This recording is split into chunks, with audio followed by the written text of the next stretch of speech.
बिस्मिल्लाहिर्रहमानिर्रहीम। अस्सलाम वालेकुम। कैसे हैं आप सब लोग? अल्लाह ताला से दुआ है कि सब लोग खैरियत से हों। तो आज मैं आपके साथ शेयर करने जा रही हूँ हफ्तावार शॉपिंग यानी वीकली शॉप के कुछ टिप्स जो मैं इस्तेमाल करती हूँ, जिससे मैं अपने टाइम को और अपने बजट को बेहतरीन तरीके से मैनेज कर सकती हूँ। तो चले मैं आपसे शेयर करती हूँ अपनी वीकली शॉप की रूटीन। टिप नंबर 1, हफ्ते में एक दिन मैंने फ़िक्स किया हुआ है जिस पे मैं शॉपिंग जाती हूँ। उसके अलावा मेरी हत्तन कोशिश होती है कि मुझे ना निकलना पड़े। इससे ये होता है कि अगर मैं एक चीज़ लेने जाऊँगी तो एक्स्ट्रा चीज़ें उठाने का ख़तरा होता है, जिससे बजट आउट हो जाता है, और साथ साथ बार बार शॉपिंग निकलने से हमारा जो है वो टाइम भी हम बेहतर तरीके से मैनेज नहीं कर सकते।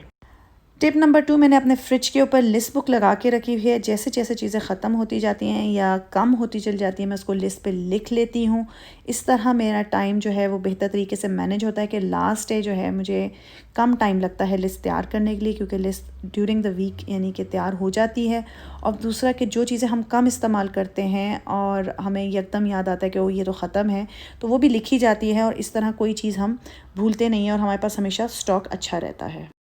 टिप 3, एक माइंड मैप बना हुआ है। जो चीज़ें उर्दू में लिखी हैं वो एशियन शॉप से आएंगी, और जो चीज़ें इंग्लिश में लिखी हैं वो इंग्लिश शॉप से आएंगी। जैसे मैंने आपको अपनी वीडियो में बताया था कि हमें 2 डिफरेंट शॉप्स में जाना पड़ता है, तो इस तरह मुझे एकदम देख के पता चल जाता है कि मैंने कौन सी शॉप से क्या चीज़ लेनी है। ये मेरा तरीका है, आप अपना माइंड मैप ख़ुद बना सकते हैं।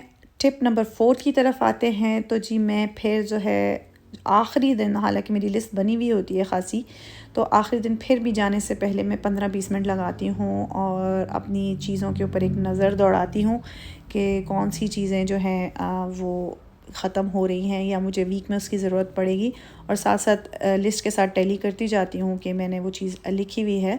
ज़्यादातर चीज़ें लिखी हुई होती हैं, लेकिन ये सिर्फ़ आपको दिखाने के लिए कि जैसे अब मेरी चीनी जो है वो हफ़्ते में ख़त्म हो गई थी, और ऊपर जो मेरा स्टॉक बॉक्स है और नीचे जो है वो जो था चीनी मेरी हाफ़ बॉक्स रह गई थी।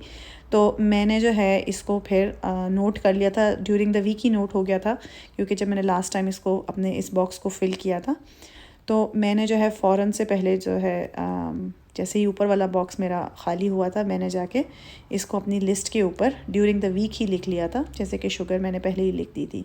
इसी तरह मैं साथ साथ चीज़ें जो है वो आपको इसलिए दिखा रही हूँ कि मैं किस तरह मैं फ़ंक्शन करती हूँ अपने किचन में अपने टाइम को मैनेज करते हुए। मुझे पता है इस कबर्ड के अंदर सारी मेरी स्पाइसेस होती हैं। मैंने एक तो किचन को ऑर्गेनाइज इस तरीके से किया हुआ है कि मेरी एशियन स्पाइसेस सारी एक तरफ हैं, सॉसेस एक तरफ हैं, फ्रूट्स एक तरफ हैं, वेज एक तरफ हैं। तो ऑर्गेनाइज़ करने से भी फ़ौरन नज़र दौड़ाने से आपको पता चल जाता है कि कौन सी चीज़ कहाँ से मिसिंग है। तो फिर आप फ़ौरन देख लेते हैं कि जी आपको किस चीज़ को रीफ़िल करने की ज़रूरत है। और जब आप काम कर रहे होते हैं तो काम में आपके थोड़ी स्पीड भी आती है। अगर आपका किचन वेल ऑर्गेनाइज्ड हो, आपको पता हो कि आपने कौन सी चीज़ें कहाँ रखी हैं, सारे सीरियल्स इकट्ठे हैं, सॉसेस इकट्ठी हैं, तो आप जो है फट से उन चीज़ों को चेक कर सकते हैं और आपको एक नज़र में पता चल जाता है कि क्या चीज़ आपकी मिसिंग है। इसी तरह फ्रिज को भी मैंने अपने माइंड मैप के हिसाब से ऑर्गेनाइज़ किया हुआ है कि हर शेल्फ़ पे मुझे पता है कि जैसे मेरी जो टॉप शेल्फ़ है उसके ऊपर जो है मेरी माजरीन और सैलड्स और पुदीना वगैरह की चीज़ें हैं। सेकंड शेल्फ़ पे मेरे अंडे और ब्रेड रखे जाते हैं। थर्ड शेल्फ़ के ऊपर हमेशा मैं अपना कुक्ड फ्रूट रखती हूँ, और लास्ट शेल्फ़ के ऊपर योगर्ट्स एंड चीज़ रखती हूँ। राइट साइड पे मेरी जो वो प्रोडक्ट्स हैं जो बच्चे यूज़ कर रहे होते हैं, और इसी तरह मसाले इकट्ठे रखे हुए हैं। अब मुझे एक नज़र में पता चल गया अंडे ख़त्म है और पीछे वाला जो शेल्फ़ है वो भी एम्प्टी है। तो ये ऑर्गेनाइज़ करने से कि आपको बहुत आसानी हो जाती है। तो आप जो है फ़ौरन से एक चीज़ को जब देखते हैं तो आपको पता होता है कि ये चीज़ जो है नहीं है। जैसे यहाँ पे मेरी कोशिश होती है कि मैक्सिमम पैकेट्स में अलग अलग करके मैं चीज़ों को रखूँ, या बॉक्सेस में मैं इनको अलग अलग करके रखूँ, ताकि मुझे फ़ौरन अंदाज़ा हो जाए कि मुझे कौन सी चीज़ लानी है। इसी तरह फ्रीज़र भी जो है वो मेरा जो है वो कंपार्टमेंट्स में मेरा एक माइंड मैप बना हुआ है कि कौन सी चीज़ कहाँ होती है। यहाँ पे एक और टिप जो मैं शेयर करना चाहूँगी, क्योंकि मुझे टिप नंबर भूल ही गए हैं, वो ये है कि आप ज़रूरी नहीं होता कि चीज़ ख़त्म हो जाए तो ही आप उसको लिस्ट पे लिखें। आपको ये भी पता होना चाहिए कि आपकी चीज़ जो है कौन सी इस्तेमाल ज़्यादा होती है और उसके ख़त्म होने का ख़दशा है। तो जैसे कि मैंने सैटरडे का डे चूज़ किया हुआ है जिस पे दिन मैं शॉपिंग जाती हूँ, और मुझे पता है कि ये जब मेरा नेक्स्ट डे आने तक ये चीज़ जो है वो अवेलेबल नहीं होगी। जैसे अब यहाँ पे मैंने चेक किया है कि मेरे घर में पनीर ज़्यादा बनता है और पनीर मेरे पास इनफ नहीं है कि वो मुझे नेक्स्ट वीक तक जो है वो लास्ट करेगा। हालांकि मेरे पास पड़ा हुआ भी है, लेकिन मैंने फिर भी इसको यहाँ लिख लिया है ताकि मैं एक्स्ट्रा ला के पीछे बैकअप जो है इसका स्टॉक कर लूँ। एक लफ्ज़ बार बार मैं यूज़ कर रही हूँ, बैकअप स्टॉक। तो जी ये मेरी बैकअप स्टॉक कबर्ड है। इसको देख के बंदा एकदम सोचेगा कि इससे बजटिंग का क्या ताल्लुक़ है। बजटिंग का ये ताल्लुक़ है कि जी आप थोड़ा बहुत बैकअप स्टॉक ला के रखते रहते हैं, तो अचानक से कभी अगर आपको कोई चीज़ बनानी पड़ जाए या कोई गेस्ट आ जाए तो आपके पास इतना स्टॉक होता है कि आपको उस वक्त फ़ौरी तौर पर जाके कोई चीज़ ख़रीदने की ज़रूरत नहीं पड़ती, बल्कि आप ख़ुद ही घर में कुछ फ़ौरन से बना सकते हैं। और इससे आपका टाइम भी मैनेज होता है और बजट भी आपका डिस्टर्ब नहीं होता। और इसी तरह मैं आपको दिखाती हूँ कि किस तरह मैं अपने बैकअप स्टॉक से अपने रनिंग स्टॉक को जो है वो फ़िल करती रहती हूँ, ताकि मैं चेक करती रहती हूँ कि बैकअप स्टॉक खाली ना हो। ग्रॉसरी लिस्ट बनाने के साथ साथ जो किचन में और मुझे चीज़ों की ज़रूरत होती है। जैसे कि अब मुझे एक नई दाल मैंने ट्राई करनी है, तूर दाल, लेकिन मेरे पास कोई बॉक्स नहीं है और मैं पैकेटों में रखने के इतने हक़ में नहीं हूँ। तो मैं देख रही थी कि मैंने कौन सी नई चीज़ें मेरे किचन में आई हैं और इनके लिए अब जो है मुझे हो सकता है कंटेनर्स की या किसी किस्म के क्लिप्स की ज़रूरत पड़े। तो इन चीज़ों को भी मैं साथ साथ अपनी ग्रॉसरी लिस्ट में लिखती जाती हूँ। किचन की लिस्ट पे सिर्फ किचन की नहीं बल्कि टॉयलेटरीज़, क्लीनिंग प्रोडक्ट्स, टिश्यूज़ वगैरह वो भी सारे मेरे उसी लिस्ट पे जाते हैं। वो भी मैं साथ साथ उधर ही लिखती जाती हूँ। हालांकि उसकी कबर्ड जो है वो किचन से बाहर है और बस एक नज़र मारती रहती हूँ जब मुझे लगता है कि इसकी ज़रूरत है। और ये चीज़ें जो है वो हफ्तावार तो नहीं आती, लेकिन महीनावार बेशक आती हैं। लेकिन उससे ये फ़ायदा होता है कि यहाँ पे यूके में बहुत ज़्यादा ऑफ़र्स लगती हैं। तो कई दफ़ा अगर आपको कोई अच्छी डील मिल रही हो और आपको पता हो कि आपको नेक्स्ट मंथ ये चीज़ लेनी है, तो आप चाहें तो हफ़्ता डेढ़ पहले भी ले सकते हैं। तो डील पे चीज़ें लेने से आपकी काफ़ी बजट में हेल्प हो जाती है। और अब हो गई है हमारी लिस्ट तैयार। इंशाल्लाह हमने कल शॉपिंग जाना है, लेकिन उससे पहले अभी भी मज़ीद थोड़े से काम हैं। और वो ये है कि हर हफ़्ते ग्रोसरी जाने से पहले मैं अपने फ्रिज की करती हूँ सफाई। इससे करने का फ़ायदा ये होता है कि एक तो मेरे फ्रिज अच्छी तरह साफ़ हो जाता है, और दूसरा जो मेरी ख़ास पे फ्रेश वेजिटेबल्स वगैरह हैं जो कि कई दफ़ा नीचे या पीछे चली जाती हैं, वो भी चेक हो जाती हैं कि अगर कोई चीज़ ख़राब हो रही है तो उसको निकालना है, या उसको वो सामने करके आप यूज़ कर लें, आप कोई डिश उससे ही बना लें उस दिन। तो ये आपका अच्छी तरह चेक हो जाता है। और दूसरा ये कि फ़्रिज की जब आप अच्छी तरह सफाई करते हैं तो कोई भी अगर आपकी स्पिलेज हुई हुई है, कुछ गिर गया था, या ज़ाहिर है बच्चों वाला घर है तो बच्चे चीज़ें निकालते वगैरह तो उनसे हो जाता है, तो आप उसकी सफाई कर लें तो आपका फ्रिज भी जो है वो साफ़ रहता है, किसी किस्म की कोई स्मेल नहीं होती उसमें। और आप जब नया सामान ला के रखते हैं तो आपके लिए भी आसानी रहती है। फ्रिज साफ़ करने का कोई हाई फाई तरीका नहीं है। मैं तो सिंपल स्पंज के ऊपर हल्का सा जो है वॉशिंग सोप लगाती हूँ और उसको जल्दी जल्दी फ्रिज में लगा देती हूँ, और फिर एक बिल्कुल ड्राई कपड़े से मैं जो है उसको साफ़ कर लेती हूँ, क्योंकि फ्रिज में ऑलरेडी इतना मॉइस्चर होता है कि वो जो आपका साबुन है वो बड़ी आसानी से उतर जाता है। शेल्फ्स को और ड्रॉर्स को जो बाहर निकल सकती हैं उनको धो के अलग से मैं जो है सुखा के ड्राई करके अच्छी तरह उसको वापस फ्रिज में लगा देती हूँ। तो जी फ्रिज हमारा हो गया है तैयार। अब इसमें हमने जो चीज़ें निकालनी थी पुरानी वो हम इस तरह रखेंगे कि वो सामने आ जाए, और नई चीज़ें हम जो हैं वो बैक से शुरू करेंगे। और हम तैयार हैं कल शॉपिंग जाने के लिए। जैसा कि मैंने वीडियो के शुरू में भी बताया और आपको पहले भी अपने वीडियो में बता चुकी हूँ कि यूके में हमें डिफरेंट शॉप्स में जाना पड़ता है शॉपिंग करने के लिए। एशियन शॉप में जाना पड़ता है अपने देसी सामान के लिए, और इंग्लिश शॉप में जाना पड़ता है हमें इंग्लिश शॉप में। तो आज पहले मैं आई हूँ अपनी एशियन शॉप पे, और यहाँ पे क्योंकि मेरे पास लिस्ट तैयार थी तो मैंने बस जल्दी जल्दी सिर्फ वो चीज़ें उठाई हैं जिनकी मुझे ज़रूरत है, और एक्स्ट्रा चीज़ें मुझे नहीं उठाई, और जाके मुझे घर जाके अफसोस ना हो कि ये चीज़ मैं क्यों ले आई, तो मेरे पास ऑलरेडी थी। और गोश्त खैर मैं जो है डेली बेसिस पे मेरी कोशिश होती है फ्रेश गोश्त, क्योंकि शॉप मेरे घर के काफ़ी पास है, मिल जाए, या ज़्यादा से ज़्यादा 2 या 3 दिन का गोश्त होता है। लेकिन अल्हम्दुलिल्लाह यूके में हर किस्म की वैरायटी, हर चीज़ अवेलेबल है। आजकल गर्मियां हैं और आमों का सीज़न है। तो जी देखिए जनाब, ये है हमारे आमों की पेटी, जिसमें टोटल 12 आम हैं, और इसको हम बड़ी पेटी कहते हैं, और ये सबसे महंगी पेटी होती है। तो जी हम आम यहाँ बड़े सोच सोच के खाते हैं और बड़ा इसको संभाल के खाते हैं। फ्रीज़र में भी आपके पास हर किस्म की हलाल वैरायटी अवेलेबल होती है। आप फ्रीज़र का सामान भी अगर आपकी लिस्ट में है तो आप उठा लीजिए। तो ये थी मेरी एशियन शॉप। उसके बाद जी अब मैं आ गई हूँ अपनी इंग्लिश शॉप पे, और यहाँ पे मैं जो हूँ अपना बेसिक जो है फ्रूट वेज और बाकी जो सामान है वो मैंने लेना है। अगेन लिस्ट मेरे हाथ में होती है, और यकीन जानिए मैंने एक बात नोट की है कि यहाँ पे जब मैं शॉपिंग जाती हूँ तो गोरे जो होते हैं वो बड़े, उनके हाथों में मैंने अक्सर देखा है कि लिस्ट होती हैं।